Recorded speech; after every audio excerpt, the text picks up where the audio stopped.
Good evening and welcome to the Eureka Springs CAPC September 27th, 2023, 6 p.m. meeting. Let's do a roll call.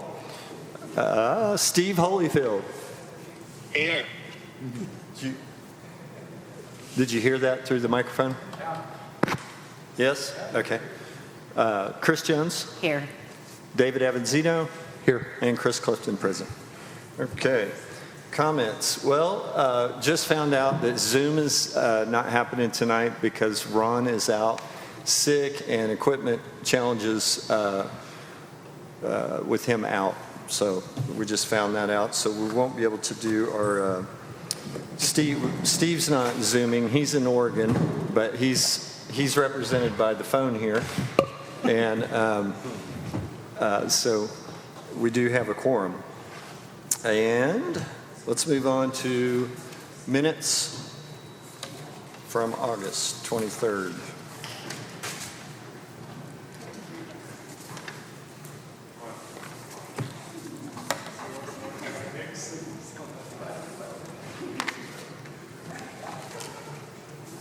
I assume Steve got a packet. Yeah. Well, no, he didn't. I emailed it. Okay. Does Steve have the packet? Steve, do you have a packet? Ask him if he got a copy, because he just told me. No, I don't. Scott I said didn't get a packet. Scott said he emailed it to you. No, I got a email from Scott about the thing I want to put on the agenda. That's the only thing I've got from him. What did he say? He said he didn't get it for the packet. Tell him I'm sending him a picture right now. Danielle's trying to resend it. Okay.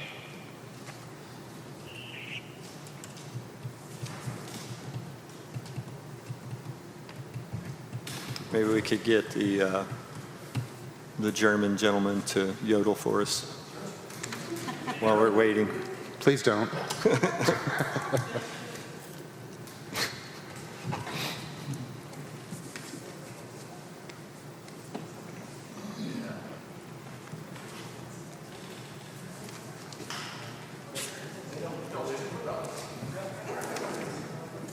I'm going to go try to resend it.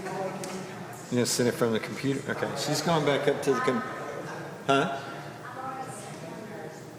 Ask him if he received the minutes. Did you get the minutes? On his phone. Yes. Yeah. Okay. Steve has the minutes. She's gonna go to the computer to send you more stuff. She's having problems Okay, with her great. phone. Chris, did you get your packet from the PDF file on the internet? Is it email? Okay. Reviewing the minutes for August 23rd. Today?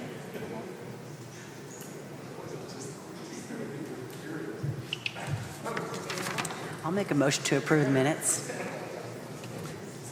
Second. I have a motion from Chris Jones to approve August 2023 minutes, seconded by David Avanzino. All in favor? Aye. Aye, so passed.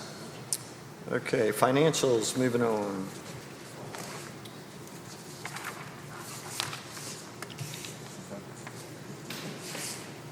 Okay. Well, we probably need to wait. Steve, do you have those? Yeah, you sent that email too. No. You don't have it? Yeah, I got that email. Nope. This afternoon. No, I didn't get those. Did we go resend them? She just resent them. Okay. Okay, got them now. Okay. I got the agenda.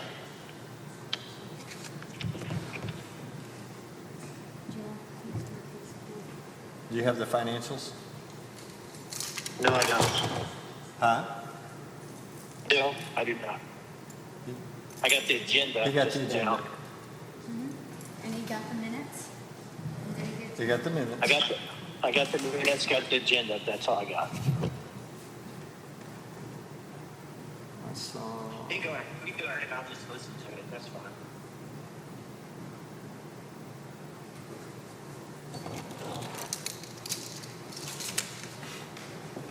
send them again. He said he's fine if he can hear the explanations. Is she resending them? Okay. Let's go ahead and discuss them. Okay. For the August 31st, 2023 financials, our bank balance was $2,094,418.65.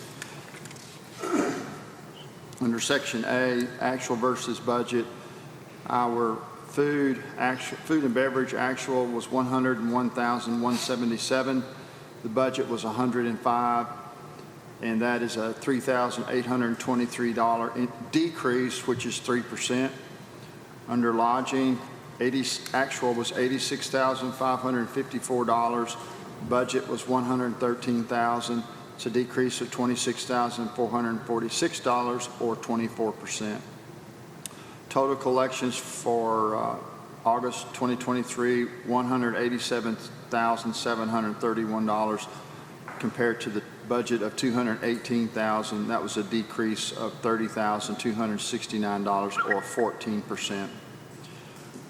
Looking year-to-date, January through August 2023, our actual collections are $1,341,251. Our budget is $1,263,987.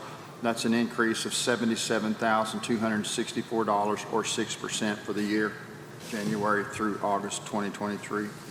So I believe last month we were down about a similar amount in lodging.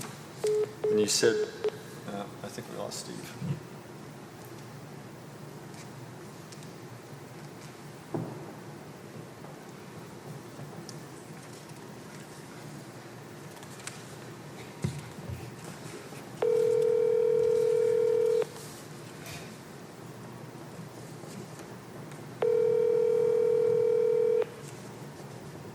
Your call has been forwarded to an automated voice message. Well, that's the problem with That's not. taking a vacation. Supposed to work all the time. Right. Well, I don't think he works. He's retired, isn't he? Your call has been forwarded to an automated. Lost signal, Robert.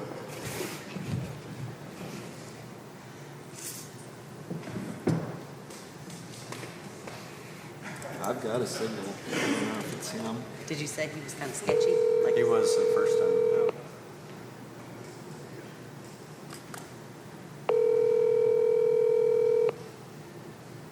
Your call has been forwarded to an automated. could try FaceTime him? I wonder if that would work. Does he have an Apple? Let me see if I do. I don't even know how do you FaceTime? If we can't reach him, we can't have a meeting. Oh, we have the quorum. Correct. Right. There he is. Nope. Are you there? I'm here now. Can you hear me? We can hear you. Okay. They turned it off for a minute for some reason. Just shut off. Okay. All right. So Section B. did you hear Scott reading off the numbers for August and year-to-date? Yeah. Okay. Yes, and I actually got the email too. Just Okay. got the email through. Cool. Okay, so my question was, last month, when you read these off, you said we were down, I think it was about the same amount. You said there was more collections to come in. Did more come in? $23,880 came in. So it was a wash for last month. Yeah, I Yeah. can say that. And so we don't know yet if this seems to be a normal thing to. You're asking for a solution? We've kind of talked about that. Yes. How can we get where we don't have as much of a lag? This is September 27th. August taxes are due during the month of September, and they're not delinquent until September 30th after that date. So whenever we close our books on the 26th for the meeting, there's still tax returns coming in for the month that we just approved. So there's always prior months in the next month, and that's where the $23,880, if everybody paid their tax before we met, the $23,880 that appears in the August financials would have been put in the correct month of July. Okay. Okay. So I'm thinking to avoid this in the future and make sure we have all of the sales tax in the correct month, that we either have two choices. I can keep the books open past the date we meet for financials. But the financial statement you get would be a preliminary, because it would not be complete until after the 30th, which is 5 or 6 days from now. So I don't really see that as an answer. Here's what I'm thinking we should do. Instead of having a meeting on the 4th Wednesday of the month, maybe you should move the meeting, your financial meeting, to the first or the second Wednesday of the following month, like October, whatever the first Wednesday is in October, or maybe the second. And then you meet, and then you would actually be looking at a complete set of books for August. Okay? Mm-hmm. That's a solution. And the other one is I can do a journal entry and move the money, move the receipts from August back to July. And I really don't. That's another way to solve the problem, but. It sounds like we'd be about 2 months behind on Correct. real data, which is kind of Correct. what we're at right now. It'd be nice to get only a month. Many years ago, the CAPC moved the meetings, the financials to, I think that started the problem when they started reporting Okay. that. So that's Definitely. something to consider. Okay. But I'll do whatever you ask me to do. I think I can keep the books open, and it's just a matter of when we're going to meet and discuss the full month versus 85% of that month. That's kind of what I'm saying. Okay, moving on to Section B of the historical comparison. The August 2023 food and income, $101,177. The lodging, $86,554. Total collections again, $187,731. If you compare August 23 to August 22, August 22 numbers were $104,809, which is a decrease of $3,632 or 3%. If you look at the lodging for August 2022, it was $107,972 compared to $86,554 for 2023. That's a decrease of $21,418 or 19%. Total collections for both those categories for August 2022, $212,781 compared to current of $187,731. That's a decrease of $25,050 or 12%. Okay. Looking at year-to-date for January through August of 2023, our sales tax collections are $1,341,251. January through August of 2022, the collections were $1,263,988. That's a difference of $77,263 increase, which is 12%. That's a summary of that information. Does anybody have any questions?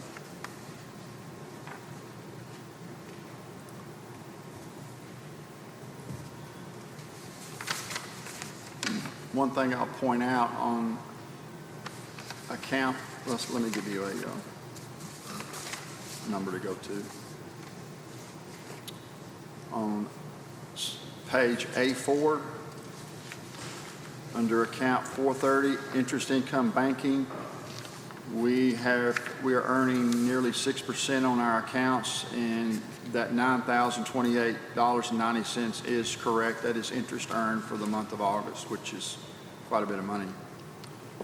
Under account 5051 on A4, 5051 under Bomb of Life Series, $5,022 was expensed in August, and that represents the cost of the band performances in Basin Park, which is for 6 bands during that period of time. Under account 5067, which is marketing support, $4,633 was spent. That's Paradise Advertising. And last, under account 6090, auditorium loan payment to city, we made our first payment of $44,084.25 to the city. Since that time, I've been informed by Michael, the accountant at the city, they're asking for the CAPC to pay the remaining balance of $94,916. That's up to the commission on that. After reading the agreement, it's clear that they can ask for that money because of the change order situation that was agreed to. We have that on the agenda. Okay. That's, if we really didn't overspend in any line item. The 4 items I just discussed were those that kind of stood out, but everything expenditure-wise was under budget or did not exceed the monthly amount. The rest of the material shows year-to-date comparisons. It's on page A6.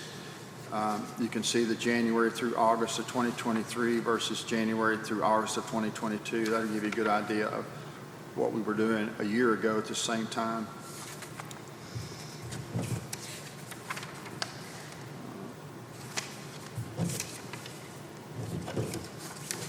On the last 2 pages of this this information is Schedule S1, S2. It will give you the breakdown by category of sales for the month of August and also the collections. And if you look on Schedule S2, which is my favorite schedule, it shows you what our collections were for August. And you can look straight across and see for the past 4 years where we were as we moved along. And you can see in 2021 was a very good year compared to any of the 5 years we're looking at. So I apologize for not having a delinquency list. I have not just had the time to work on it, but I can send that to you ASAP. That's the financial reports for August. Any questions?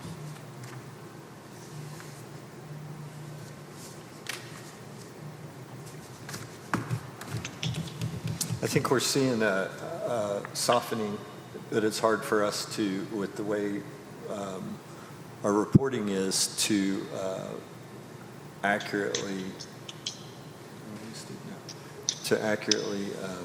have some real-time data. So Well, I think your suggestion is a good one to get, so we can get ahead of things a little more. honestly, it'll make it a little easier for me, to be honest with you. Okay. And I also think that delinquency, if there's the delinquency issue, it's going to be cleared up because people are going to be paying their, how would I say this? Their sales are going to be reported in the correct months. Technically, they wouldn't be delinquent in some cases. So, Okay.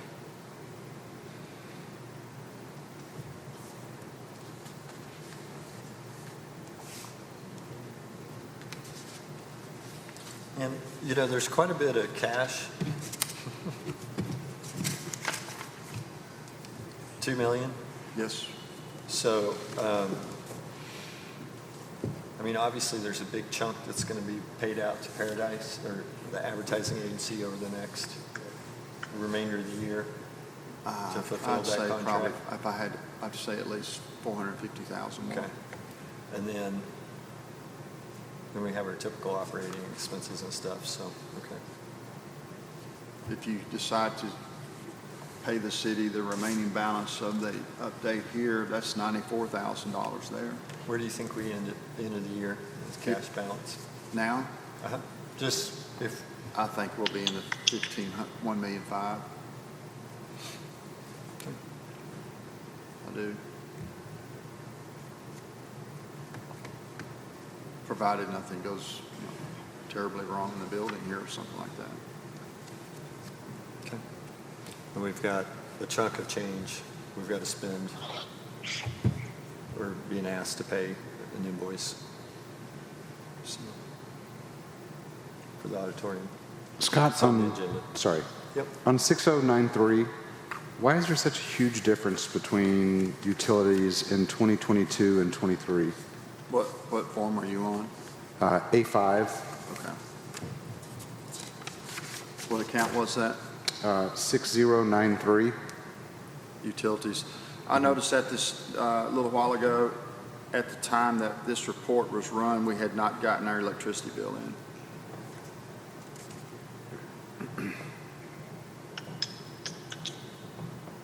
I think that runs around $1,300 to $1,400.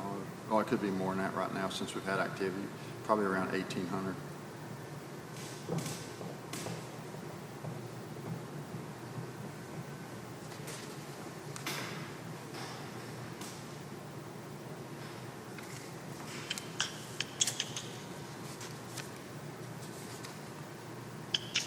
And what items are going under 6099? That's 6099 is office contingency. Those are items that, how would I say, it? You can't budget for every line or every expenditure that's not known throughout the year, and sometimes we'll use that account because it doesn't fit within the ones above it. It's a $37. Yeah, I don't remember right offhand what that was.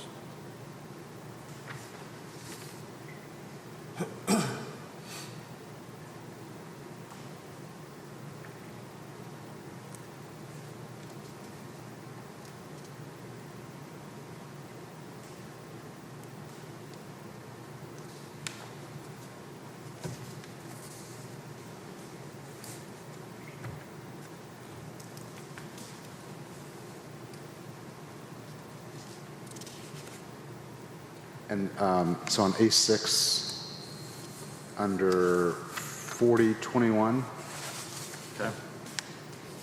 why is there such a huge decrease there with all the events that we've been having? I can't hear it. I can't hear you. I'm sorry. Under 4021? 4021 concession sales for January, August 2022, there was 35,247 compared to an 18,147 for the same time period this year with more events. Why is that so low? I would have to say it would have to do with the number of events inside this auditorium. Looks like maybe in 2022, there might have been more concerts before or during that period of time. I'd have to look at the number. I'd have to go back and pull that journal and look at it to tell you. Because I think we've had more events in 2023 than we did in 2022. Like I said, I'll have to go back and look at the journal entries and see what's in there. Once I see them, I can tell real quick what it is.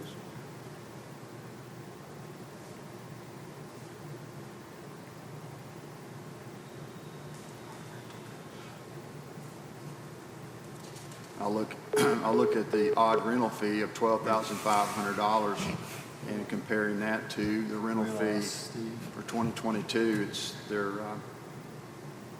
the rental fee would, if the rental fee was up and the concession sales were down, would make me want to find out why Steve, on that issue. you there? Al, there, you hear me? Yep. Okay. You have any questions? Me? Yes. No, I'm fine.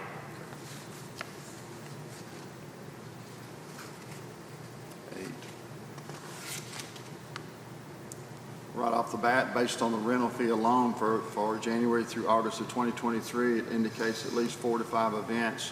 For January through August of 2022, there was at least 8 events. So that's part of it right there is some events, the number of events during those periods. So what do we charge? What is our rental fee for the auditorium? It's $3,000 for the full venue. And do we offer discounts for local events? I'm sorry, I have a problem hearing this echo in this room. Do we offer discounts for local events, locally hosted events? If, this happened to me not too long ago. I had a dance recital. They wanted to come use the auditorium, and it was a nonprofit situation, and they wanted to use the upstairs, and I allowed them to use it for zero cost. But what they did, they filled up my auditorium and my balcony with people coming into town, and I felt like that was a win for the town to get people in to shop and buy something while they were here. So, instead of charging them for the use of that auditorium, I decided it was best not to do that. Yeah, no, I understand that. What I'm asking is, we charge X amount of dollars for whatever, AC/DC, Quiet Riot, whatever. And then we have a local company that wants to come in, let's say Melon Light Ballroom, or, they have a production. If they want to rent the space and they're local, do we offer them a discount to have a show here? I think we should. I agree, I think we should. but that's currently not being done, correct? No, it is being done. Okay. What I've observed is that there's been some promises from the past that I think were That's on true, too. during the time I've been on. Okay. But Each that's situation. probably a really good workshop item.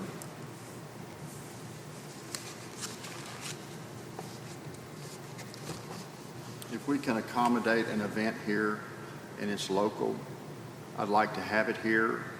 And there's a lot of businesses that don't have enough money to pay the $3,000 fee or any fee of that nature.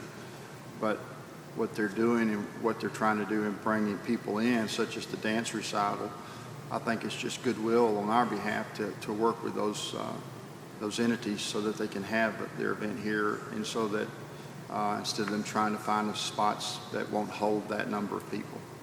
Because there was 500 plus people here easily. And I don't think you'll find too many venues that can hold that people with the Yeah. stage. And I agree. And one of the things I'm thinking about is like during diversity weekends, when Jay brings in a headliner, are we charging them the $3,000? No. Okay. No. So like if the crew wanted to come in, one of the crews from Mardi Gras, they wanted to have some event here, we're not charging them the full $3,000 either. No, that hadn't come to me yet. No, I'm just using a hypothetical. So that's where I probably disagree, and I've asked these questions of him, and I think we should have a workshop, and then there probably should be a policy from the commission for him. Right. Because I think it should be flat fee to everyone. I think it gets real messy, but it's something we should talk about, discuss, and figure out. Okay. I've heard people tell me, well, the last time I was here, they only charged me $200. And I said, well, I'm sorry, I can't do it for that price because you're bringing in this many people. I've got to have people staffing it. I might have to have a security person here. I've got to clean the building. I can't do it for $200 or less. I can't. We're going to have to talk about something different. And usually when that's said, they find another spot. So.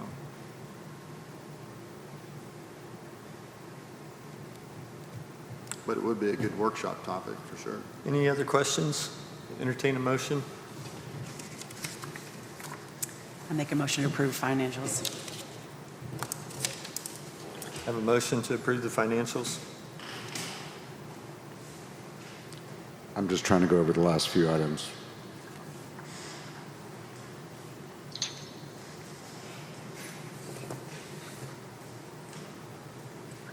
Okay, I'll second. Motion from Chris Jones to approve the financials. Second from David Avanzino. All in favor? Aye. Aye. Aye, so passed. Okay. Scott, report. I'm going to have to rely on Daniela now because I left my phone up in the office and I had all my notes on it. So it'll be better. It'll be off the cuff. Rude. Okay. Let me go get it. No, we can just do it now. I'm going to go ahead and throw kudos out. We've got Oktoberfest starting on September 29th. I'll let Damon fill in the gaps on that. We've also got Hillberry on August 4th through the 8th. We have the Corvette weekend, October 5th through the 8th. We also have Witches Escape 6th and 7th. And we have one more drumming in the park on October 6th. Last year we quit. We stopped a month too early, in my opinion, because I heard all the locals really wanted it back. So I talked to those guys, and they were very willing to come back one more time, which I thought was necessary. I thought was good. We're planning fourth quarter now. We also got some things we need to talk about on the agenda. I'll wait till that part. But fourth quarter, we're going to have music, holiday movies here in December, free to the public, and their themed holiday events. We'll be publishing more about that. We're planning Girls Weekend out also, and we're also planning some other events, and so that'll be posted on social media. Is there anything I left out? Oh, we have a concert Sunday with Neil McCoy, and also the following weekend. Robert Cray. And I get them mixed up too. I went to the Joe Nichols concert. It was awesome. Mm-hmm. It was really good. Everybody's good. And you said a girls' night out event. What is that? I made another suggestion. I know, this could be bad. So typically after Thanksgiving, we have a lull, and I suggested, how about a girls' weekend, because we do market Girls Getaway, and that's something Paradise already markets anyway, because it's something they've identified in this market. So anyway, I don't know, have y'all chosen to do it? I did. Daniel, would you mind pulling the mic up to you? Sorry. I do mind, but I will do it, yes. So, is it already on? Okay. There you go. So, Chris, we are working on trying to book a comedian or somebody that ladies would come out and enjoy gathering for a night out, and then be able to feature some of the fun shopping that's in the area. I think Highlight is that the spas. showcase weekend? With they do all But the this retail is- does they dress up their windows. So this is either the second weekend in December or the third weekend, depending on what we find or who we find available, if we find. Is this tied in any way with what was it called? The Magic Mike themed No. event? No. That is past, that's history, that's no longer. We've moved on. So it's not going to happen? Correct. Okay. Yes. Anything else? That's about it. Let's go to public comments. Public comments? Do we have any public comments tonight? Oh, they never pass an opportunity. Damon Hinkie here for Oktoberfest. I don't know who that represents anymore, but I think it represents all of us. So I brought each of you a wristband. Mainly I wanted to talk a little bit about the entertainment district because obviously that's the piece of the equation that affects more of the town. I don't think we're going to have any problems with that. But in the entertainment district, temporary entertainment district application, you are required to have 4 signs around downtown that shows the boundaries within the entertainment district. So they have to be placed 24 hours in advance. They're already in place. There's one on Main Street, one in Basin Park, one right down by Missy's White Rabbit, and then one here by Judge Roy Beans at the crosswalk. One of the stipulations was that we push everybody to the crosswalk from the Beer Garden Beer Fest and to the Sky Bridge. So I think that was a valid request by the chief of police. He was just concerned that we have a highway there and possibly a lot of people who are drinking crossing across New Delhi there. Obviously, we're still going to have people crossing by New Delhi, but originally the entertainment district went all the way to the Rainbow Staircase. We pulled that back per their request, and it just goes to that little trolley stop right there where the beer garden is, and the beer garden beer fest is straight across from New Delhi. So those are the mechanics. Obviously, the CAPC has two bands. One is called 96 Miles.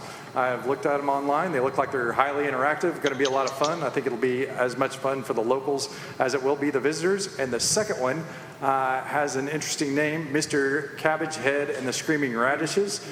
Same with their attitude. It's a big band, so a lot of players, a lot of horns, I think 3 saxophones. It's impressive. They create a lot of interaction. I think it's just going to be a great time in Basin Park. I know we've pushed a lot. I think Bikes, Blues, and Barbecue became a little bit of a distraction in our marketing process. We're pushing heavily right now. There's a lot of information going out. That's why I'm dressed up, is I've been creating a video today to try and inform downtown shop owners or citywide business owners of how to talk about this, because it being the first true Oktoberfest that we've had, a lot of people don't understand where the music's going to be, where the beer garden's going to be, how the entertainment district fits over it, and how this will all come together. So I think the first year might be a little bumpy, and we'll learn some lessons, but overall, I think it's going to be a good event. It certainly caters to the type of people that like to come here. I think this will be a repeat visitor that comes for other weekends like St. Patty's Day, etc. That's kind of the background on it. If you want any more background, just ask me. I'll give you the history. Any questions? I think there's going to be music in the park Friday also. Maybe. Music in the park, likely We're on trying. Friday. That's being worked on as we speak. Awesome. Can you yodel? And I can yodel. Thank you. I think you came up with this event just so you could dress like that, because you do it really well. You do it really well. So what do I get? You did really well. I mean, seriously, you could be a model for Yeah, you should. over in Germany. Scott asked a good question. What does the yellow wristband get you? This is a part of the requirements for the entertainment district. By wearing this inside the entertainment district, it's a requirement to participate, to have an open container as you walk around. The predominant reason for that is just so law enforcement can kind of get an idea of how many people are participating in an entertainment district. The other stipulation in the temporary entertainment district enabling ordinance is the type of cup. It's an and/or situation. You can either have a wristband, a cup, or both. In this particular entertainment district, it's basically no glass. Any other type of container is fine. So, but the yellow wristband lets you walk around with an open container within the boundaries of the temporary entertainment district. Thank you. Thank you. Damon, Thank you, Damon. quick question. Does it allow someone to enter That's with excellent question. an open container? No, it does not. And so that's very important because we went through the permanent entertainment district that was very well stressed for the bars because they don't want any drinks. ABC doesn't want drinks coming in because then the over-serving part gets super confusing. So no, nobody will be walking in an establishment. In fact, we won't be letting them walk out of the Beer Fest garden with drinks either, just letting them purchase at one of the participating venues, but they cannot walk into the venue And is with a it, drink. so is it barricaded? Are there some kind of barricades in place? The And- Beer Garden Beer Fest is on what they used to call the picnic permit, but it's a special outdoor permit, and it will have to have barricades. And it actually has a $25 ticket, so we'll be very much controlling who goes in and out of there. In Basin Park, obviously, anybody can walk in and out. All right, thanks. Thank you. Thank you. Lacey, looks like comment. Hello, I am here to give an update on the Jeep Jam, as I do every year. I want to thank y'all for sponsoring, for doing a funding request for the Jeep Jam. We had over 647 registered Jeeps and raised about over $51,000 for our veterans, and gave money also to the Eureka Springs. Can y'all hear me? Can y'all hear me? Yeah, we're not sure what the clicking is. I'm not doing that. But anyway, gave over $51,000 to the vets, and then we gave money to the Eureka Springs Police Department, which they have bought ceramic vests for their officers, and to the Passion Play for youth programs for them. Do you need? Steve, are you using chopsticks or scissors or something? No, I'm just sitting here. Okay. I'm gonna put you on mute. Other statistics, we sold out a lot of hotel motels up on the loop, which we intended to do. That was our goal.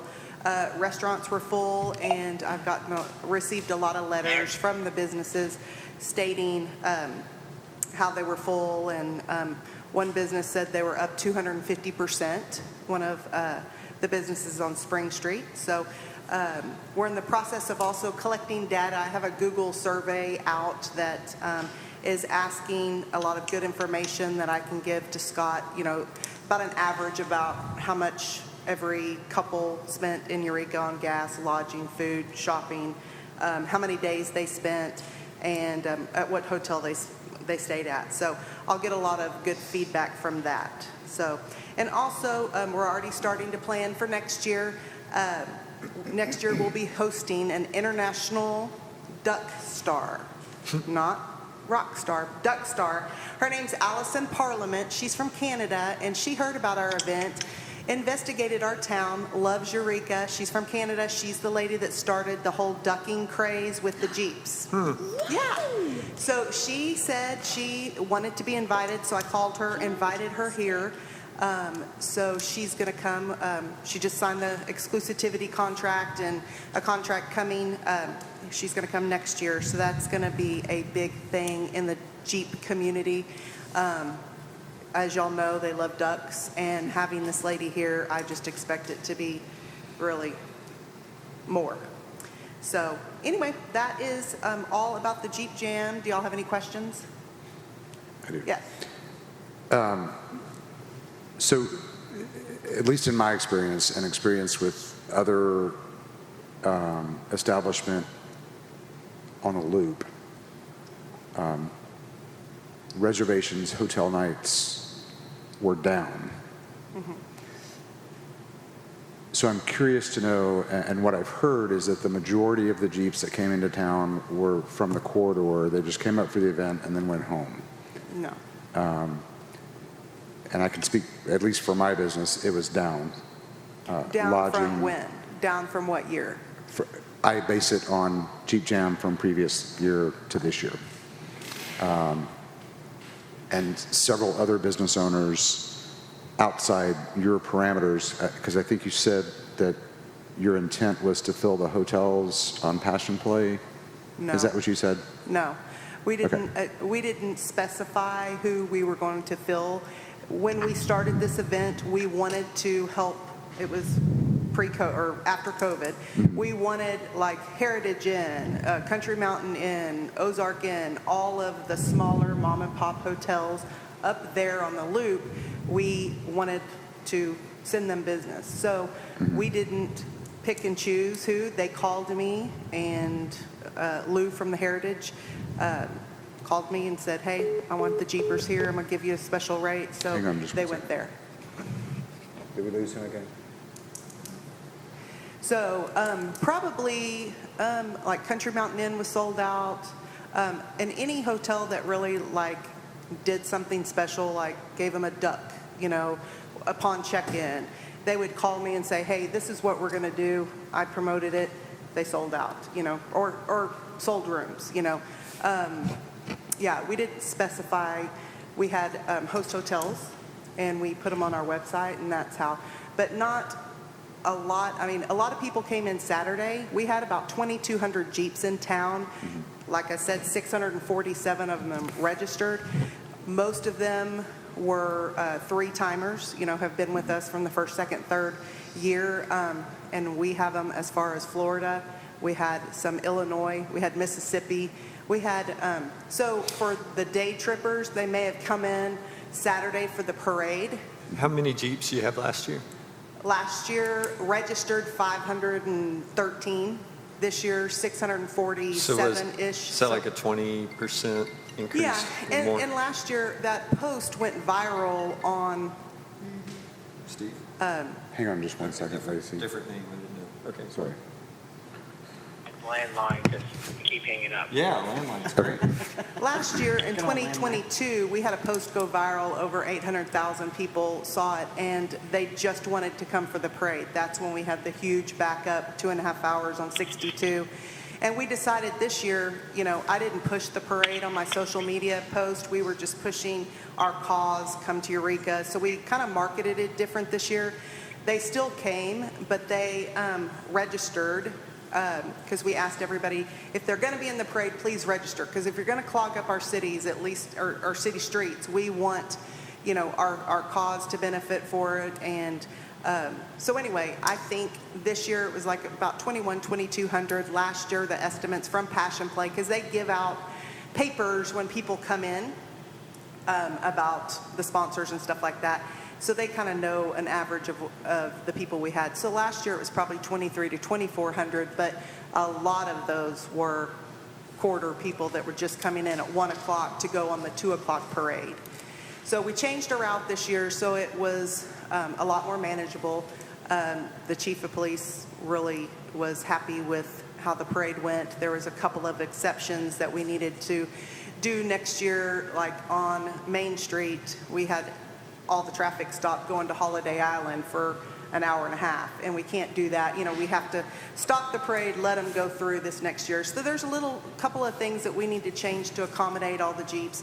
We're expecting a lot more just because of Alice in Parliament this next year coming in, and we're gonna, you know, work with the police department and everybody to accommodate the extra Jeeps and for parade purposes and everything else. So. Cool. And how much money were you able to provide to the police department for the vests? $3,250, So $3,200. Thank you for that. I appreciate that. Yes. A couple of more questions. I'm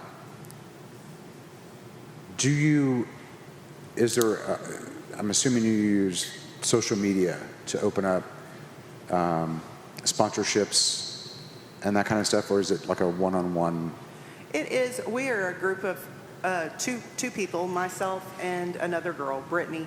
And most people, after the last 2 years, come to us and say, hey, you know, like, I want to sponsor. And we do go out, but I'm not knocking on everybody's door because I have a job, you know. Right, yeah. And this is a fun thing for me to do to raise money for our community and bring business into the community. So I don't have I don't go knocking on every single door. Most people know me and know the event, and you know, like this year I've already had people calling me going, okay, next year I want you to call me and let's do something, you know. And so it's been we're fortunate that way because Our I'm not public out. comments are getting really long. Okay. It's supposed to be 3 minutes. Yes, okay, Thank you. you're welcome. Can I say something about the Bikes, Blues, and Barbecue real Sure. quick? Okay. Bikes, Blues, and Barbecue, I just want to say it was great. I appreciate y'all doing the bike parking downtown. That really eased traffic congestion up Spring Street. I feel like most of them stayed in the parking lot, parked, and walked up Spring Street, so that helped with, you know, the traffic noise up in Spring Street. Our numbers were comparable to last year, maybe even up a little bit. We had no issues. We stayed open just as late as we always do, 8, 9 o'clock on the weekends. It was great. And I just appreciate y'all having events in here because I feel like that was something for them to do. I went to Quiet Riot myself, loved it, sat around, you know, looked around, and there were all bikers in here. So there were a ton of bikers in here. There were about 10 or 15 locals that I recognized, but that job well done for something to do for the bikers in town. I appreciated it because I went to it and all the bikers did too. And we were like rocking out. Thank you. Thanks. Any more public comments?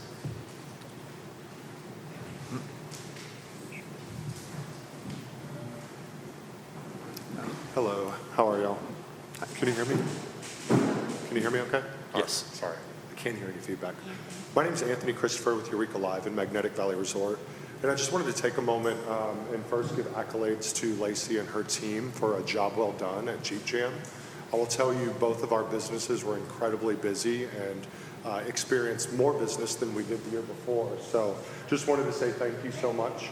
I know that that is not an easy event to put on, especially being a third-year event. I think it was highly successful. And as somebody that lives on Magnetic, I will tell you I thoroughly appreciated your reroute, and I will tell you that so did our guests at the resort. So job well done, Lacey, and absolutely as a local business owner, we appreciate what you're doing for our community on a historically slow weekend in Eureka. So, and my only encouragement publicly would be, you know, if others are feeling that maybe they weren't as busy, rather maybe encourage them to be involved next year and help be a part of what's making good things in Eureka. I also wanted to say, Scott, you and your team at the CAPC, we were absolutely blown away at the job that you all did. I know there was a lot of controversy coming into Bikes, Blues, and Barbecue, but what I can tell you is as somebody that experiences the nightlife each weekend in downtown, it's an event that historically can be difficult for the bars because people start drinking so early, but I can tell you it really went off without a hitch, at least where we were concerned. And everybody seemed to be really, for the most part, aware of what they were doing, where they were going, and how they should behave. So job well done. It was great, and we're so thankful for what you all are doing. Thank you. That's it. Thank you. Thank you. Any more public comments? Thank you. Okay. Mr. Moyer, the Parks Tour update.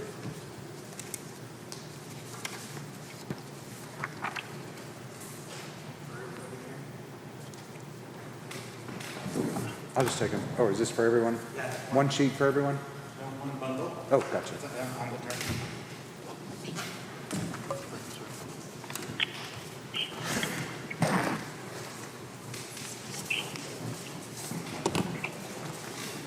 I'm gonna go see Thank you for allowing me to come in and give the commission an update. We have a very important group coming to Eureka Springs, October 18th and 19th. That is the State Park Recreation and Tourism Commission. We do expect the first gentleman to be here also, and Senator King will be there to represent Eureka Springs and our interests there.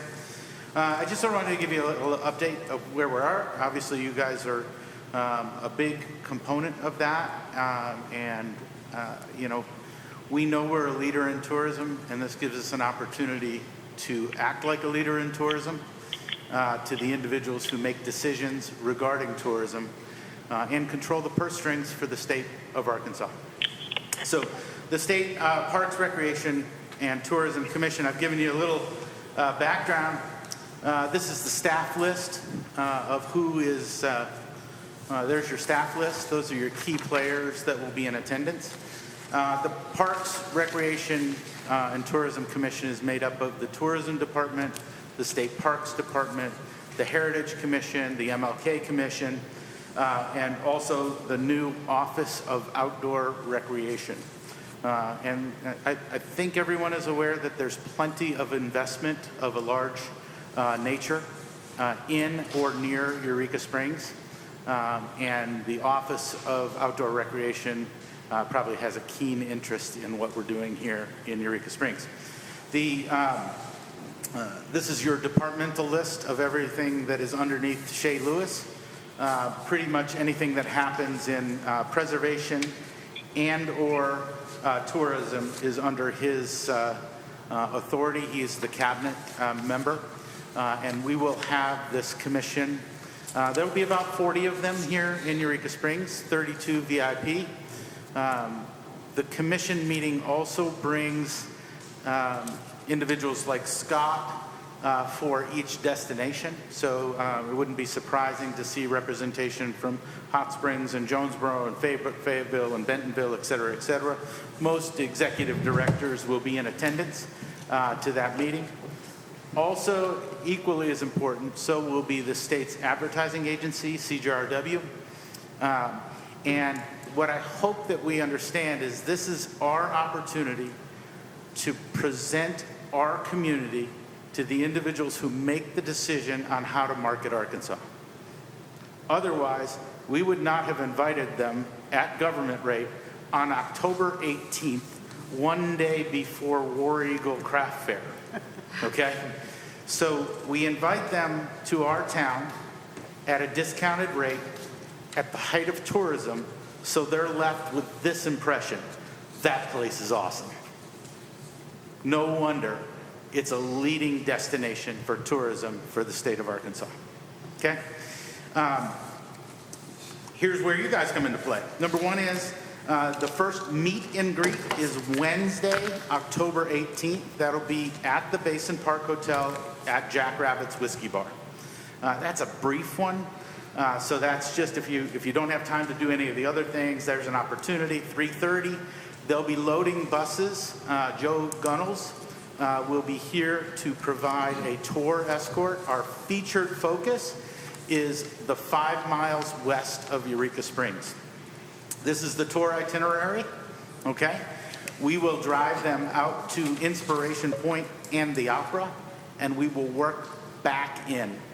Just picture what that's going to look like when the weather is awesome, the sun is setting, and we're driving people in from Opera the Ozarks, turning around at Inspiration Point and working backwards. We will visit the Opera of the Ozarks.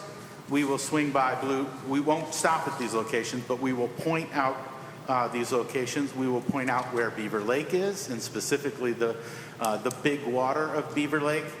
On the buses, they will be flipping through a tour book with imagery that they will follow along and will imprint in their minds what Eureka Springs is all about, including things like the Ozark Mountain Zip Lines, antiquing, Eureka Springs School of the Arts, White River Fishing. We will slow at the Gravity Trails entranceway, so they will connect the dots that Eureka Springs is home to significant mountain biking. We will twist on the motorcycle rides, slow at Lake Leatherwood, and then pull into Thorn Crown Chapel where they can receive a little inspiration. Then we'll load them back on the buses, and we'll drop them at the Razorback Fire Tower where the individuals who are willing will climb the fire tower and see that view of fall foliage everywhere. That then brings us to right about 6 o'clock, probably land in the 5:45 range, and we will have a welcome to them to come across to Listic. Dinner has been produced by Listic at cost. Thank Donna and Brandon so much. They understand tourism. We have 40 participations for dinner. The mayor has said that he will be in attendance at dinner. Senator King is planning on attending dinner, and we have 4 slots for the commission to attend dinner. You can, of course, attend and welcome the commission as they arrive. We'll probably have a glass of wine. We'll socialize with them as they go into Listic. We will host 32 of them from a commission perspective and 8 locals. So that's back to you, Chris, and you, Scott, to determine. But there's 4 slots being held for the CAPC Commission to attend that dinner. You know, it's not a dinner. You're a salesperson. We're selling our community, right?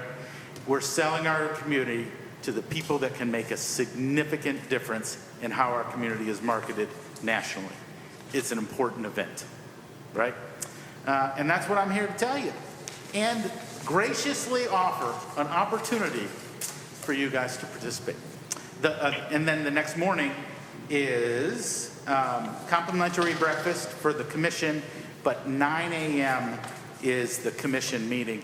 Scott, I know I haven't had an opportunity to share with you, but if you could plan on being there with me and the mayor to welcome them to Eureka Springs, and they have requested a, quote, update on Eureka Springs tourism.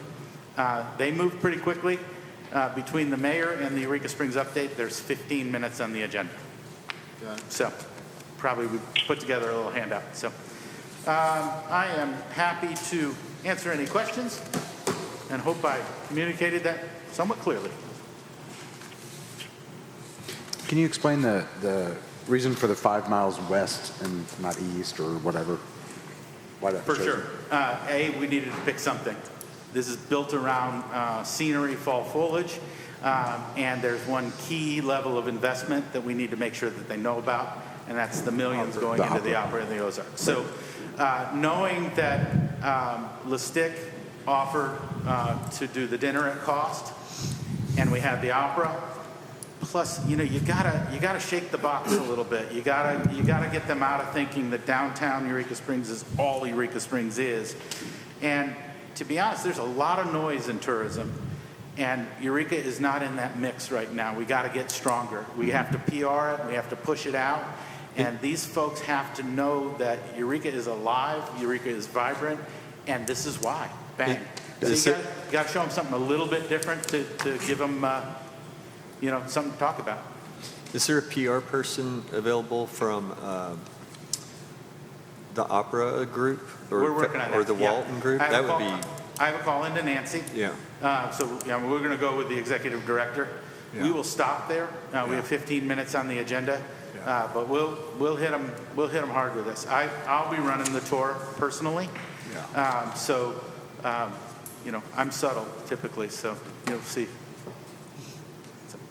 But I definitely plan on making that happen for them. I really appreciate your, you jumping on this and pushing it.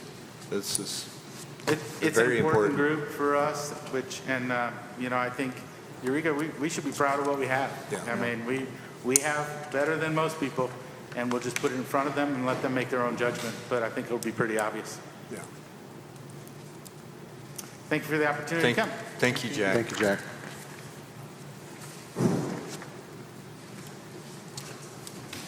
Mr. Dudley.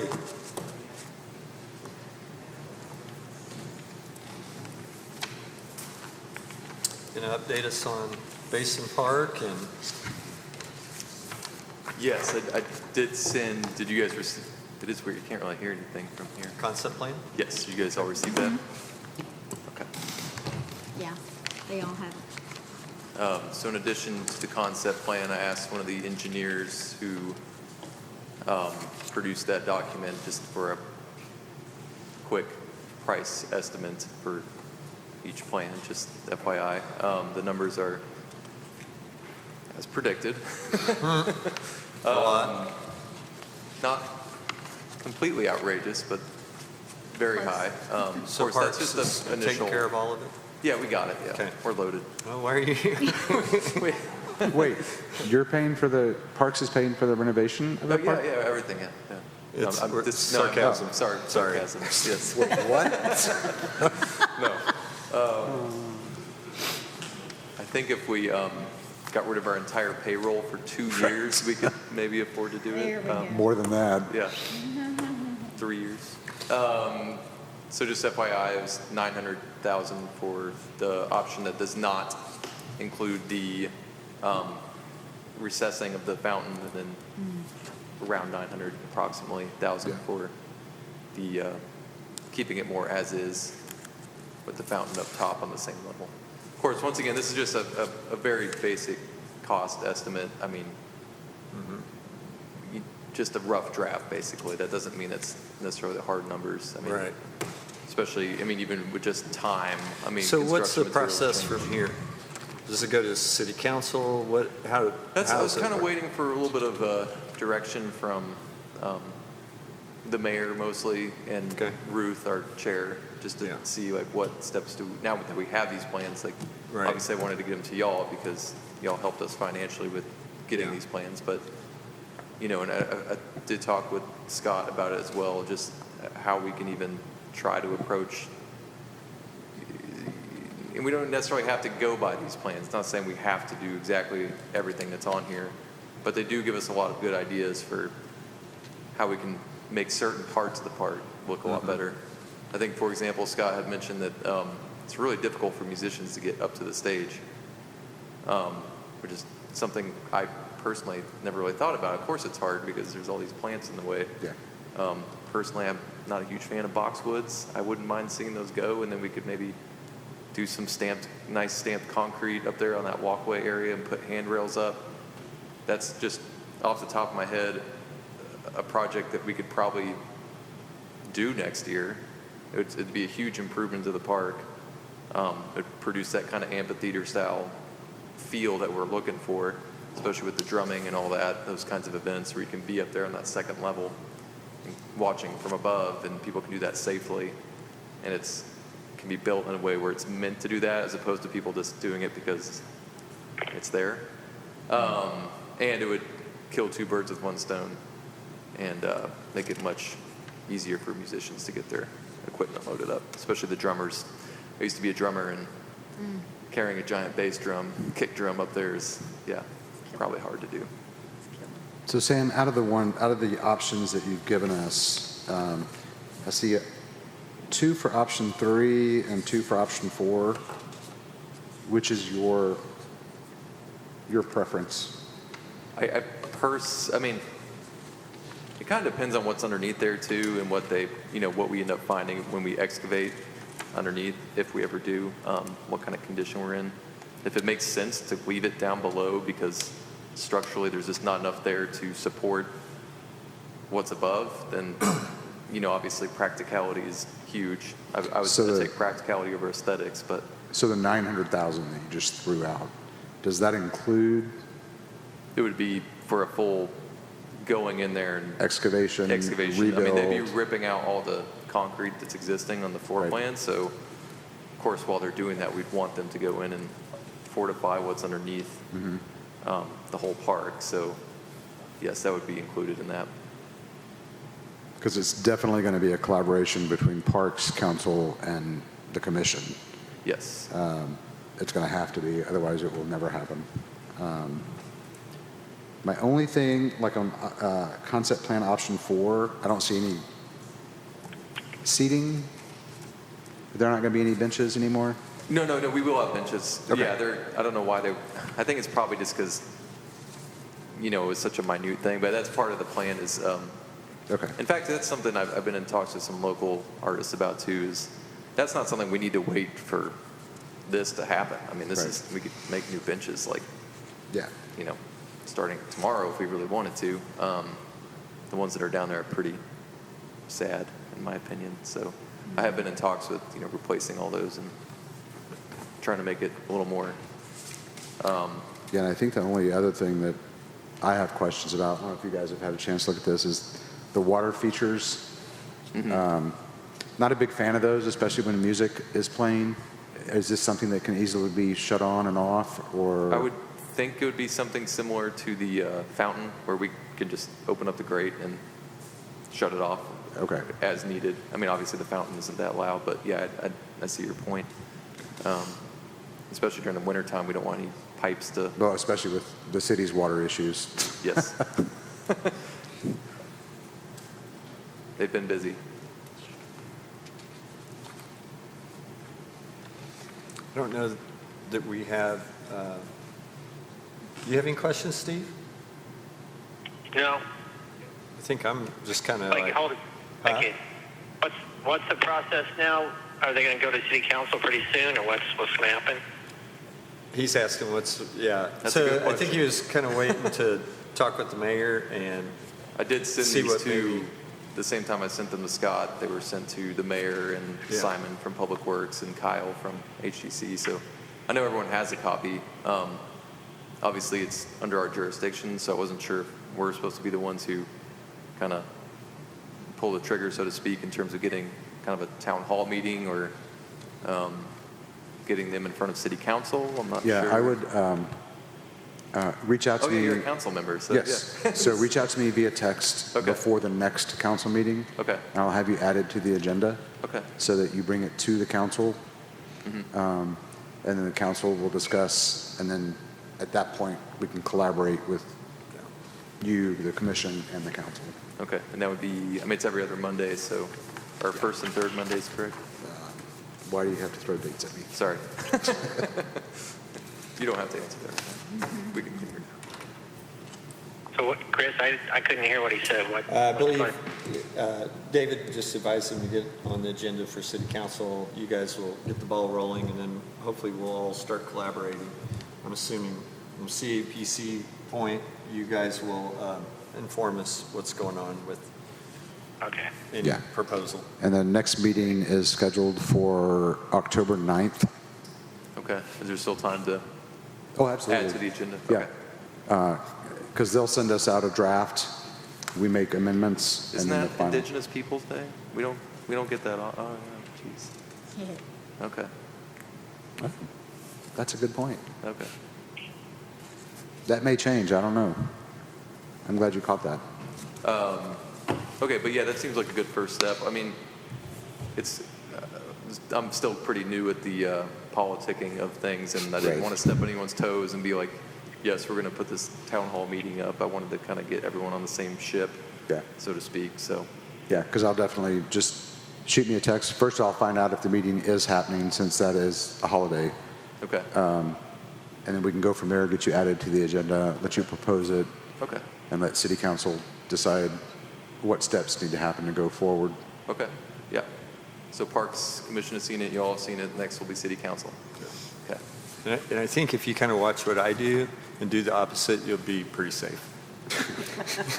Well, I can see you comb your hair, so I'm already on the right track. I haven't done that for a while, so. Awesome. All right, Can thank you, you. do you mind hanging out for when we get to the parks agenda item?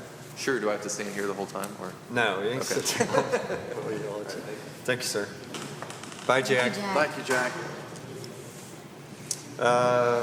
Any motion to add to the agenda?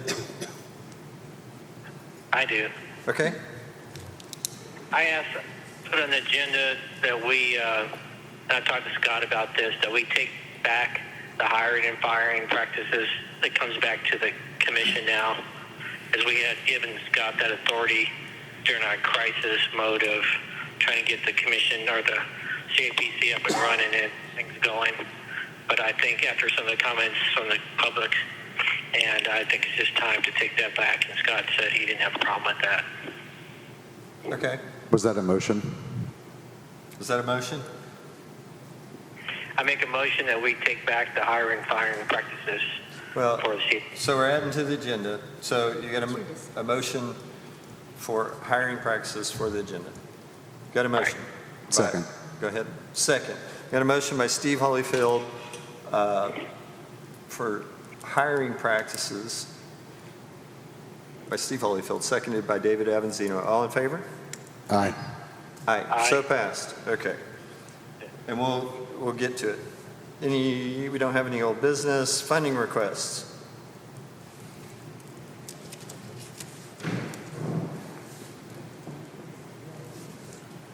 Okay, we've got Crew of Crazo.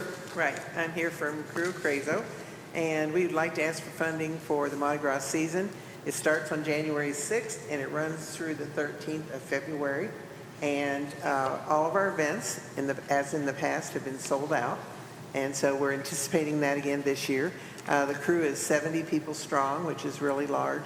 So the parades are growing. We're going to have 2 balls, 8 actual events, and 2 parades during that period of time. And so we're asking for funding to help with rack cards, banners, that type of thing. And the money will be used in 2023. And then, but it'll also carry over into 2024. Have any questions? And how much are you asking for? Last year, we only used 3 of the 5,000, and we returned $2,000, so I thought that was pretty good. So I'm assuming we probably won't need more than that this year as well. Maybe even less, we don't know. It's for banners and rack cards? Right, it's the advertising that we do just to get it out on the corridor and throughout the state. We do send our rack cards to the visitor centers throughout the state of Arkansas. I think it really brings in a lot of people to the hotels and the restaurants, of course. I'm sure they shop while they're here. I don't know. We don't really follow that because we're so busy with the other things that are going on. But it really does bring the whole town together. I believe that. Yeah, I mean, it's definitely a time of year that we need business. I'm Right. just curious about the rack card piece, if it's effective. Well, we talked about not doing it this year, and then we changed our minds because we had so many people ask about when the actual events are. Last year it was a little, I think, a little busy it listed everything that was going on with every crew and all that. This year, it's strictly Crew of Crazo and what's happening in the town that we are officially putting on. Okay. And so I think that'll be clear, and it is our 18th year, so I think we're going strong. And I do want to say that the rack cards really do help, especially at the lodging locations for guests that are checking in. They want to know what's going on, and they pull it out of the rack, and they're there. Yeah, Whether well- they're in costume or not, they're there. Yeah, they come when they Yeah. see it, and we've already started to put them out, so we're getting them out early. Good. Cool. And for those of us, because when I first moved here, I had no idea what a crew was. The whole Mardi Gras thing eluded me. Is there any collaboration between the crews, or are they all on their own? Can we expect more funding requests from other crews? I don't think you'll be asked for more, Okay. because one of the crews that are actually out of Springdale, Crew Bon Repos, they really join in with us in the parades and stuff, but they don't ask for funding because they're not really anything to do with the community per se. And the other one that was sort of in existence last year is kind of not in existence. Okay. So I don't think you'll be getting from anybody else. Okay. Anything else? Scott, you're a Mardi Gras expert. You got anything? No? I would support it myself. Okay. They bring a lot of tourism Okay. into town. How many floats did you have last year in the parade? Do you remember? Last year we had 8, and this year we have 2 more that we're going to put in. And if we had a place to store them, we'd have even more. But there's nowhere to put them, so Right. that's about where we You sit. can't do any more floats? Is that what Oh, you're saying? no, we could use more. We did Yeah. have nowhere to store them, you Oh. know, during the year. And so if we could find a place to store more, there would be more. But anyone can put a float in. Put a if float they- in. Like Sure. Wanderers should do. Oh, yeah. I mean, they do, like, I don't know how many floats were in the parade last year. Do you remember? Yeah, 8. We had 8 last year. Not the crew, but total floats. Total floats, I think there were 8, to be 8. honest. It seems like there's a lot There was more a than lot more groups, though, too. There were walking groups, and people did truck We floats. went down so- to it. Gotcha. It seemed like there was more. There was a lot of vehicles. Yeah, a lot of vehicles. Okay. Yeah, yeah. You're not counting those. No, Okay, gotcha. Wanderoo needs to do one. We did one. they You did did? one last Oh, year, okay. yeah. And they're going to do one this year, Way too. to They go. just don't know it yet. Oh, we will. We're there. Okay. That's awesome. Yeah, I make a motion that we accept this funding request for $5,000 for the crew of Crazo. I second. Got a motion by David Avancito to fund the Crew of Crazo's funding request, seconded by Chris Jones. All in favor? Aye. Aye, so passed. Aye. Thank you very much. Thank you. You're welcome. New business, we're still there. Funding request, auditorium renovation invoice. Scott, will you explain to everyone what's going on here, please? How much was that funding request for? $3,000? 5. Fund the auditorium renovation invoice. Back years ago, it seems like, Scott, I can't hear you. Sorry. back years ago, during the renovation ideas and the process here, we finally got a bill from the city on our part, which was was it a 75-25 split? Do you remember, or was it 80-20? It was I don't have it in front of me. But our portion was $139,000.25. That was the total that the CAPC would have to pay over a period of time. As you saw in the August financials, we made a payment of $44,084.25. The balance due is $94,916. I think the original agreement was paid out over installments, but the problem is any change orders were due immediately, Yes. and we're told that $94,000 was all change order stuff. So That's what was said. that would probably need to be moved from the reserves Yes. to pay, because it's $100,000 basically. So we would need a motion to approve and move to pay this bill. For the record, that's invoice 082023-AUDREM billed by the city of Eureka Springs to the CAPC, dated August 22nd, 2023. Attached is an agreement for the division of costs that was signed back in August of 2022. So Scott, the $44,084 has already been paid? Yes. Okay. So I make a motion that we approve and pay the city of Eureka Springs $94,916 and that those funds be removed from the reserve funds to be paid. A second. I have a motion by David Avanzino to pay the city of Eureka Springs invoice of $94,916 for the auditorium renovations change order that was due, and the money to be moved from the reserve fund. Seconded by Chris Jones. All in favor? Aye. Aye. Aye. Okay, we're moving. Parks funding, last meeting we discussed some items and we wanted Sam to come back and speak to us about what of those items, and they were like money for aesthetics in the springs and or money for dog park and or park money that might be of assistance that we could provide for that affected tourism. Sam, thank you so much for giving up your valuable. That's my cue, right? Hey, yes, so I know the last meeting was a little bit, yes, it was a big deal. I did listen back to it, and I do think it, while I don't agree with everything that was said, I do think it's perhaps opened up an opportunity to partner more with CAPC and parks. I mean, part of what makes this town so great is the parks. People come here, you guys bring them here, you advertise them to come here, but once they are here, we need to make sure that everything is looking amazing and beautiful and that they're Chris? kind of wowed and that they Yeah. want to, oh, I can't hear him. It's can't like hear him? garbled. I Okay. really want to hear what he's is saying. that better?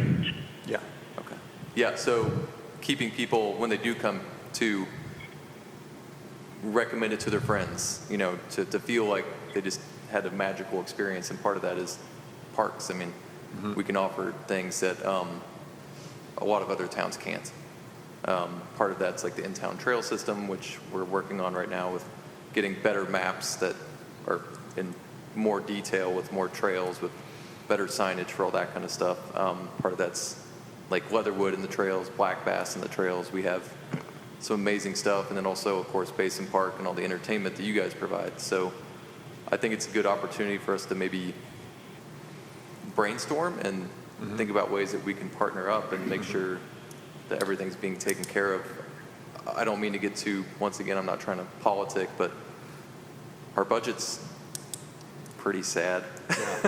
Yeah. I could clue you guys in if you wanted more detail about it So, in a further so meeting. we've got, from our point of view, we've got budgeting coming up for next year, and I'm sure there's a mutual, everyone probably wants to get on it. We've got a couple big things to tackle, but so we just need recommendations from you. Yeah. Yeah, I mean, because it's well within our purview to give you money. So don't be afraid to ask for it. Okay. Yeah, and I don't know, is it something that we should be, I mean, we talked a little bit about, just helping out with, flowers and plants and stuff like that, aesthetic stuff, but I mean, I'd like to kind of think about it deeper and bigger picture and maybe a longer term strategy for, because part of what we're able to do and what I can put on our budget for next year depends on how much money we're bringing in, of course. And so if we have a dependable amount of money that we can, say that we're going to bring in. I don't know what Steve and what the others think, but to me, it's like make a wish list and then let us fight about what we want to do. Okay. Yeah. And I I would, feel like an only child Right. during Christmas. and I would make that wish list, give some focus, some more attention to Hello? David's not talking very loud. That's a first. I would give a lot of attention to the downtown historic area, improving the falls, the plantings, those kinds of things, and then going to the outer loop as well. I mean, just give us your wish list. Curb appeal. Okay. Yeah. Curb Yeah, appeal. that's great too, because Good work. the more help the more financial assistance we can get from y'all for big projects like that in town, it means more money for us to focus on like Leatherwood and Black Bass and other spots that are also in a lot of need. But I understand, it's kind of hard for y'all to justify donating funds towards like Leatherwood because it's so far out of town. And it's sort of a little bit of a contentious point, I'm sure, with certain business owners that they don't like us promoting people going all the way out there. But, we've gotten a lot of good stuff done. I hope y'all have noticed, and, we're about to reopen the dam. I don't know if y'all heard about that in the paper, but, we're cool. trying, but, eventually our Be able to make the loop little now. pot of gold is going to run out pretty, at this rate pretty quickly. So. Yeah, y'all have done a phenomenal job, and Susan as well. So, I mean, just give us what you want. Can't promise everything, but we can certainly try. Okay. Yeah, if you'll get it to Scott, then we'll get it on a meeting before we Can I say- finalize the budget or anything. Yeah. Yeah. Can you hear me? Yes. Yeah. Hey, Sam. Hey, Steve. I could really hear you. Our this communication system is really bad here. I'm out on the West Coast. I would personally like to see any kind of improvement in the parks in town. And if there's any way that we can help with that in funding, I think, I know Leatherwood's a great, wonderful project and it's pulling a lot of people. But I've heard from people around town that they'd like to see the parks in town, something done to improve them. So that's just my 2 cents about it. And maybe something you can think about when you do your wish list. Yeah, that's what David told him. Yeah. Okay. I couldn't hear David It's either. not a surprise that you guys. Well, Basin makes so much sense because, Yeah, I've told do people that go to basically share Sam the and space. complain. For some reason, they come to city council and complain. So I'm just passing it on to you. So. I know, I feel like I'm almost knocking out the city council meeting and the CAPC in one go here. I got David and Unfortunately, Steve. you're not. But yeah, I mean, it definitely makes sense, especially with Basin Park is a big, obvious one because, I mean, it needs a lot of work, but also it's a space that y'all utilize so often. And so why not, partner up? And obviously we'll also have to involve other entities just due to the scope of it, but seems pretty obvious. So what's the timeline for? I'm assuming, so we've got bids we've got to see presentations on our media agencies and make a decision. So that's like the next pressing thing. Then to me, it should be budget. We should start hammering on it. So probably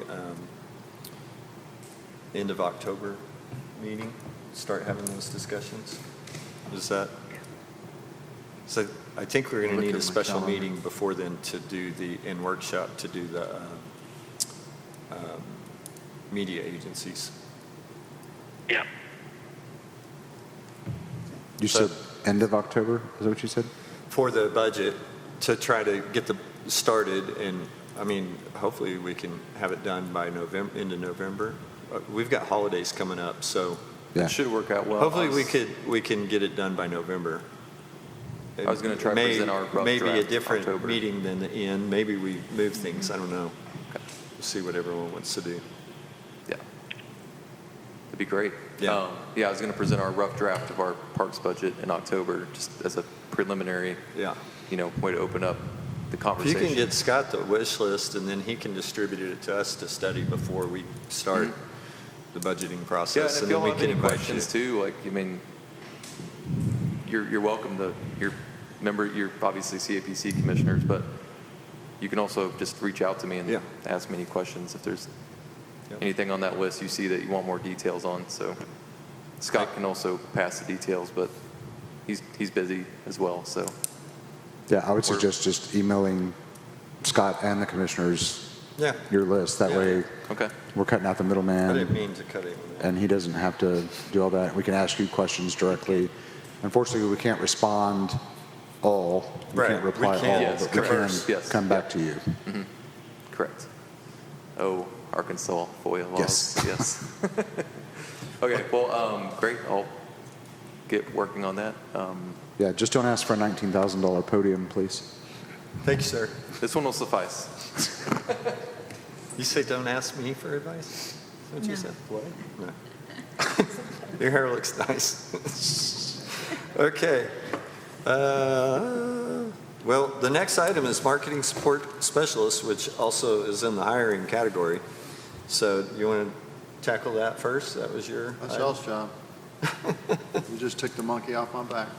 Okay, so Steve, let's go with your motion first, hiring practices. You want Okay. to start the discussion? Should I make the motion or? Well, we might want to have discussion. You We discuss what you want, and we can counter and try to figure out where we're at. I move that we discuss the hiring practices of the CAPC. Yeah, that's where we're at. That's where we're at. Motion to discuss. Okay. We got a motion to discuss hiring practices by Steve Holyfield, seconded by David Avanzino. All in favor? Aye. Aye. So moved. Okay. Yes, sir. Want me to start? Yes, sir. It's your Okay. item. Yeah. My item. So, talked to Scott about this. You know, our bylaws actually say the CAPC hires people, and during our crisis when we took over in January and hired Scott, we gave him the authority to go ahead and hire people just because we're in such a time crunch in getting staff in place and the CAPC up and running again. We're definitely in crisis mode. And now that I think that crisis mode has ended, I think we should go ahead and just go back the way it was, and that the CAPC is in charge of hiring or makes the final decision. This is not a reflection on Scott or anybody he's hired. He's done a great job. But also this also kind of protects him, and it kind of quills some of those people out there saying he's doing this or doing that. And actually, it's kind of coverage for him is that the commission hires, and it kind of takes that pressure. Okay, so how does that work? How every position? How is he involved? He'll bring the top couple of candidates. I would suggest bring top couple candidates. Tell us what he thought about each one of them, why he's picking this one, recommends this one, then we vote on it. For every position? Every CAPC position, yeah. So why do you? I don't understand. I don't think this is precedent from the previous. Now maybe the most immediate one, because that's a little different, but I don't think this is precedent for most of them. Other commissions I've seen, this is not normal. Well, other commissions don't actually hire the amount of staff that we have. Bentonville has like No, I'm 4 talking about in times the Eureka- staff we I'm do. talking about Eureka Springs. Oh, yeah. And I have to agree with Steve that, and I'll just be flat out honest, there have been times where positions have been filled that I don't feel that I've had information on every single candidate that has applied. And I think as a commission, and to be completely transparent with our stakeholders and our citizens, we should see these applicants, not just the top 5, we should see all of them. And as a group, we come to a decision of who is the top 5, and then from there, who is the top 3, then who are we going to hire? So we have philosophical differences on management and oversight and functioning of the committee. I don't read that at all in the bylaws, and that's very much a micromanagement style I'm not in favor of at all. No, I'm not talking about micromanaging, but if you Well, read that was just described in detail. the bylaws do say CAPC is the commission is responsible for hiring. I mean, if we don't have it in front of us, it can be interpreted in a different manner than what you're speaking to. It's not necessarily says that the CAPC will hire each position. It says it'll hire a director and is able to hire staff, but it doesn't say it specifically like that. We're also able to set all of our own rules, which if we agree on this, we can do that, or what we did before. We know that. I don't think it's our function to try to hire every person for any director, whether it's Scott or anyone else. Having managed lots of businesses, I would quit if my boss and boss's boss and a council above me got to pick everyone and I had to manage them. That just seems very counterintuitive to Management 101. I think, I don't want to micromanage, but I think the final approval should be up to the commission on hiring. So we take the responsibility for it, not dump it on Scott or any future director. So, I mean, in the past, there have been hiring committees, like we had a hiring committee for the director. I don't know if there's hiring committees for other positions before. It seems rather odd to me. I don't understand. I'm not in support of it. If we're going to say like we were hiring an assistant director and we wanted a hiring committee, I might support that. But like Scott right now wants to hire a marketing specialist, kind of lower level position, or if he wanted to hire an office coordinator, I don't understand that at all.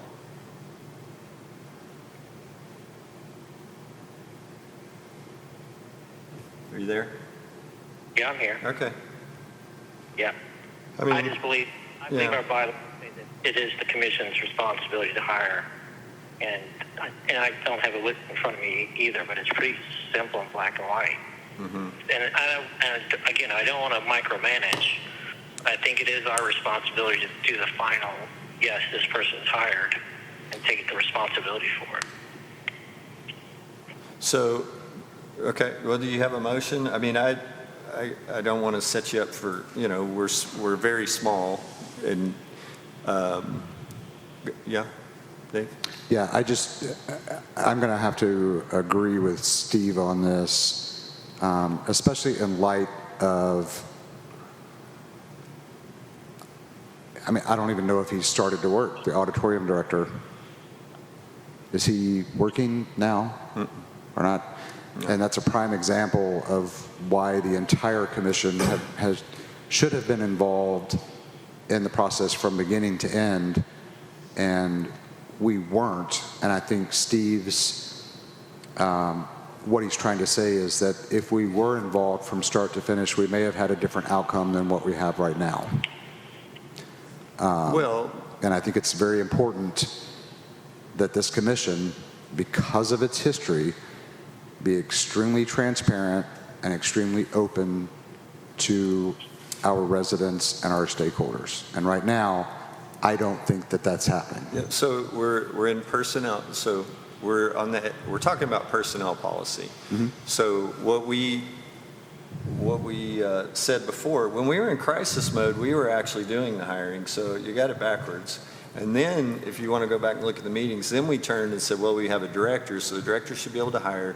And we all agreed that the director could then, in the bigger positions, narrow it down to his candidate, come to us for the blessing. And that was specifically asked by David. And I believe Steve agreed. And that's what happened. We went into executive session. We discussed personnel, that specific issue. And that was how the process, that's what we agreed on. That's what it worked just fine. Now, some people didn't like who was hired, and it turned into a political issue. And, so let's just talk about it. So then, if we want to, as a body, try to hire people, we've got to go into executive sessions over and over to protect people's personal information. And I don't have time to be here every day doing stuff like that. That is like creating more than a barrel, like a a giant oil rig of worms. I don't get it. He can hire his staff and come to us and say, hey, here's the staff. And you could say no. You could have said no in executive session. You could have said, we came out and we said we supported it. You could have said, no, we don't. Well, the problem in executive session is that we were given one option, not all of the options. That's the director's staff. Do you trust him or you don't? If you don't trust him, then we got personnel issues, and then let's go in and to executive session, let's address that. Bottom line, this commission is responsible for the staff. Yeah, I don't agree with y'all. I'm sorry. Well, I'm not sorry. I mean, we can continue to let Scott hire whoever he wants. It doesn't matter if it's Scott. Any director, I'm going to do the same thing. I have the floor. We can continue to let Scott hire whoever he wants, and then the ultimate responsibility lies with this commission, and we can be sued over decisions. Yeah, we could have been sued over some decisions that were trying to be made in the last one, and fortunately we averted that. Exactly. Yeah. So I think it's a very wise decision of what Steve is proposing. I'll just tell you, I would go along with, if you want to give the final approval, like we talked about before, I'm fine with that. Then we can vote it up or down on a choice. But I'm not going to go through every candidate on hiring the positions. And I don't support that we micromanage the director that way. Chris, I'm talking about the final approval. Well, that's not what Dave's talking about. Dave wants to go through every candidate. I can't hear what Dave's saying. Okay. So I'm hearing your side of the conversation, not the other side. Okay. So I'm sorry. We should have huddled up real tight. And I hate this open communication. I'm hearing bits and pieces, but if I'm not here, then we can't have a meeting. So. Okay. You there? I'm here. I can hear you. Everyone can hear you, but you can't hear Dave very well. I hate this. So we can table it and talk about it at the next meeting when I'm there. I'm fine with that. And we can pull up the bylaws and look what it says. But I'm not saying micromanaging. I'm just talking about the final approval, really. I'm fine with that. So. What does Scott feel like? What does Scott want? I mean, what do you want, Scott? You're the director. I mean, I know that he kind of wants to handpick people he wants to work with that, Contrary to what you think, I don't play politics, and I pick the right people to do the job, and it's evidence so far. I can't hear you, sorry. Well, I can't talk any louder than this. Contrary to what you may think, I picked the best people to do the job, and the proof is in the pudding. I got 2 good people. If you'll leave me alone, I'll have 3 or 4 more good people in here that you'll be proud of. But if you want to micromanage, you're going to have a problem from this point out, because you've got to let politics enter into a business situation. If you want to play politics, go up there and do it at town council. But right here is a business, and we represent Eureka and tourism. And if I'm not doing the right job, make a motion to fire me right now. Otherwise, let me run this business. And if I do anything contrary to what you think I'm doing wrong, bring it right here to this table. And that's what we're doing. That's my challenge to you. So, number one, you don't point at me and you don't challenge me in a commission meeting. I'll do that when I think it's necessary. Scott, we, as a commission, are your boss. I have not challenged or questioned a single hire that you have brought on other than the auditorium director. And we are not trying to micromanage you. We're just trying to get things, we're trying to be transparent. I mean, let's be realistic. I've been on this commission for almost a year. I rarely get emails about anything. I rarely get agendas 24 to 48 hours ahead of time. I had to ask for it today from Danielle. So being kept in the dark, which is the way I feel is happening, what I feel is happening. I don't know about other commission members, but I have a vested interest in this commission, as I know you do. So I need to know what's going on. Doesn't have to be a day-to-day. I don't need to know what your agenda is for the day, but maybe a weekly recap. This is what me and my office staff did this week. This is what we participated in. You know, you're more than welcome to go discuss with them anything you want, but they're under no obligation to report to you individually, or me. I'm not asking. They give us a report monthly. We're oversight. We're not management. I don't think this is going to be very productive, especially with Steve not being able to hear much. Well, Steve, did you make a motion to table it for the next meeting? Can you hear him? Do I? The question is, did you make a motion to table it for the next meeting? I make a motion we table this subject for the next meeting. Second. I have a motion by Steve Holyfield to table hiring practices for the next meeting, seconded by David Avanzino. All in favor? Aye. Aye. So moved. And that is it, because I don't believe we're going to get to the other one. We need to talk about setting a date for presentation of the ad agencies. Or is that, What, can I, we kind of talked about it briefly, but we do have pressing business with the ad agencies and the need for them to give their presentations to the commission so the commission can vote upon. So I can call a special meeting. I'll send out some requests of what works for everyone. Okay. I'll be back after October 8th. We'll try to, we'll schedule a special meeting and workshop. It'll be a long, probably 4 or 5 hours at least. Joy. Okay. So, Are you thinking about doing it before the next meeting, or are you going to do it before that? probably before. I don't know. We can work through Scott to schedule it. How Did you hear me? pressing? Not back till after the October 8th. Back after October 8th. Okay. So Danielle can just start sending out people's a request for a date, and I think that most, probably have to get it's complex because you're going to have to get the presenters to be available as well. so far, it's around that week of the next meeting time, the Okay. 22nd and 24th. Okay, so that maybe it area. is. Maybe it's at the next meeting. so do you want me to go ahead and tell these ad agencies we're going to try and set up dates of the week of October 22nd through the 28th, and then you'll let me know between the group what day? Yeah, we'll all Okay, because I agree. mean, they're anxious to know. Try to get everyone's schedules coordinated Okay. through Danielle. Commissioner comments. Steve, commissioner comments. I hate having meetings like this. This form is terrible. But I'll be there. Sorry. I'm sitting here looking out the window at the ocean, listening to y'all talk. So it's like, Whatever. Thank you. Braggart. Braggart. Anything else? no, I'm good. Okay, Chris?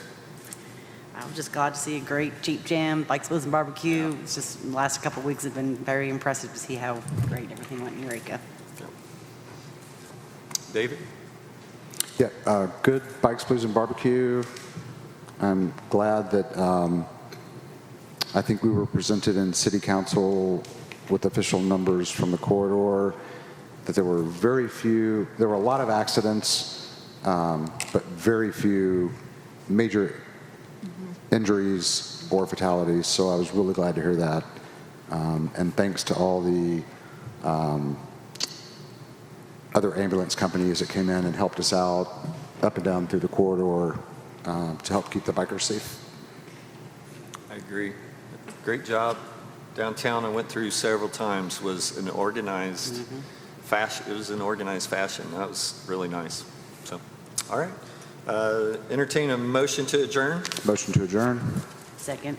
I have a motion from David Avanzino to adjourn, seconded by Chris Jones. All in favor? Aye. Aye. So moved. Love you guys. Even you, David.